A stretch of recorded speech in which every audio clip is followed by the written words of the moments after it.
నాకు తెలిసి. సో అందుకే ఇప్పుడు వేదిక మీదకి పిలిచేస్తున్నాను చాందిని తెలిసి నాకు దీప్తిగా పడిపోతారు మీరు. యా హలో, మీకు గుర్తుందో లేదో ప్రీ రిలీజ్ ఈవెంట్లో అన్నాను నాకు ఎందుకో ఇంకొక మంచి ఈవెంట్ ఉంటుంది దీని తర్వాత, అప్పుడు అందరం కలిసి ఇంకా బాగా మాట్లాడుకుందామని. నేను అన్నందుకు ఇది ఇలా నెరవేరినందుకు చాలా ఆనందంగా ఉంది. నేను నా సినిమా ఇలాంటిది పడాలి అని ఎన్ని సంవత్సరాల నుంచి వెయిట్ చేశాను, కడుపు నిండిపోతుంది నాకు.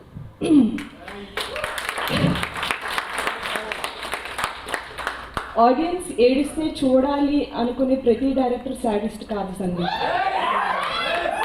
నేను అందుకే నా చాలా విషయాలు నేను తర్వాత మాట్లాడితే మీరు కరెక్ట్ అవుతారని. బట్ మా కలర్ ఫోటోని మీరందరూ మీ కలర్ ఫోటోగా తీసుకుని ఇప్పుడు మన కలర్ ఫోటో అయినందుకు మనస్ఫూర్తిగా థ్యాంక్ యూ చెప్పుకుంటున్నాను. ఒక పాయింట్ రాసుకున్నాను, మర్చిపోయాను ఒక్కసారి, మిస్ ఆడిషన్. సో ఈ సినిమా వర్కౌట్ అవ్వడం చాలా ఇంపార్టెంట్ అనిపించింది నాకు. ఎందుకంటే ఇది ఎప్పుడు నేను అంతగా చెప్పలేదు, ఎందుకంటే ఎక్కడైనా జింక్స్ చేస్తానేమో, దిష్టి పడిపోతేమో అని చెప్పలేదు. కానీ ఈ సినిమా వర్క్ అవ్వడం చాలా ఇంపార్టెంట్, అట్లీస్ట్ నాకు అనిపించింది. ఎందుకంటే మేమందరం యూట్యూబ్ నుంచి వచ్చాం. సో ఒక యూట్యూబర్ ఈ సినిమా వర్కౌట్ అయితే రేపు పొద్దున్న ఇండస్ట్రీలోని ఇంకొక యూట్యూబ్ నుంచి వచ్చి ఇలా చిన్నగా చేసుకుని అడుగడుగు వేసుకుంటూ పైకి వచ్చే వాళ్ళని ఇండస్ట్రీలోని కొంచెం నమ్ముతారు, వాళ్ళ ఆశలు కూడా నెరవేరుతాయి. నా కాలు వణుకుతున్నాయి బాబోయ్, వాళ్ళ ఆశలు కూడా నెరవేరుతాయి. ఇంకొకరు ఓకే అట్లీస్ట్ ఓకే వీళ్ళు కలర్ ఫోటో వర్కౌట్ అయింది కదా పెట్టొచ్చు, మేబీ వర్కౌట్ అవ్వచ్చు అని ఇంకా కొంతమందికి ఆపర్చునిటీ దొరుకుతుంది, వాళ్ళు కూడా వాళ్ళ డ్రీమ్స్ అవి అచీవ్ చేయగలరు అనే ఒక పాయింట్. ఇది వర్కౌట్ అయితే బాగుంటుంది, ఇలా ఒక దారి అట్లీస్ట్ కనబడుతుంది అని నాకు చాలా గట్టిగా అనిపించేది. సో అది సక్సెస్ మీట్ ఉంటుంది అనిపించింది, అయ్యింది. సో ఇక్కడ చెప్తే బాగుంటుంది అని అలా దాచుకున్నాను. ఈరోజు ఇలా చెప్తున్నందుకు నాకు మనసు చాలా ఆనందంగా ఉంది. So talent, hard work, luck అది పక్కన పెట్టేయండి. లక్ అనేది ఈరోజు ఉంటుంది, రేపు పోతుంది, కానీ మన కష్టమే మనకి ఫలి.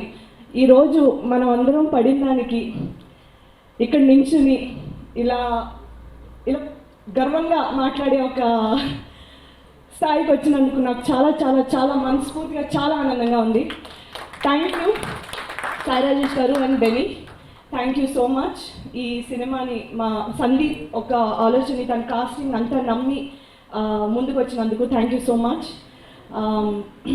సుహాస్, నేను చెప్పాను ఈ సినిమా వచ్చాక ఆడియన్స్ ప్రేమ ఇంకా రెట్టింపు అవ్వాలి అని, అయ్యింది. I'm very happy for that.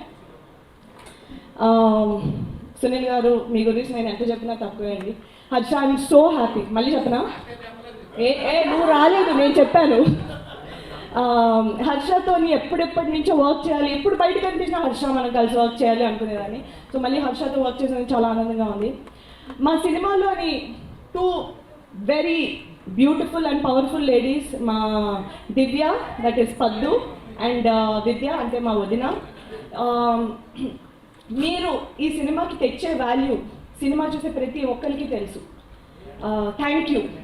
ఇంత ప్రాణం పెట్టి చేసావు, ఏం పెట్టి చేసావు నాకు తెలీదు దివ్య అండ్ విద్య, కానీ మీ క్యారెక్టర్స్కి ఇంత రెస్పాన్స్ వచ్చింది అంటే that is because of how you have carried these characters, your characters. Durga, నీ మీద విపరీతమైన మీమ్స్ వచ్చేస్తున్నాయి. ఇదేంటి 2020 was a person, it is Durga అంటున్నారు. సో మా executive producer and actor Durga చాలా డిఫరెంట్ సిచ్యువేషన్స్ చాలా బాగా హ్యాండిల్ చేసి చాలా బాగా మేనేజ్ చేశారు. తిను అండ్ శ్రీధర్ మా ఇంకో ఈపీ. మా వెంకట్ గురించి అందరూ చెప్పిందే, హీఈస్ బ్రిలియంట్. ఇప్పుడు కూడా ఎవరైనా కనిపిస్తే అసలు డిఓపి ఎవరు చిత్త కొట్టేశారు, అసలు ఓపెన్ చేయగానే మూవీ ఆ వరల్డ్లోకి తీసుకెళ్ళిపోయారు, ఇలా అలా అంటున్నారు. ఆ క్రెడిట్ మొత్తం మా డిఓపికే వెళ్తుంది, వెంకట్. అండ్ భైరవ గురించి ఎంత చెప్పినా తక్కువే. ఈ సినిమాని ఒక ఎత్తు వరకు మేమందరం తీసుకొస్తే అది ఇంకో ఎత్తుకు తీసుకెళ్ళింది Bhairava. Thank you. And Sandeep, thank you for giving me my break. I love you. Thank you.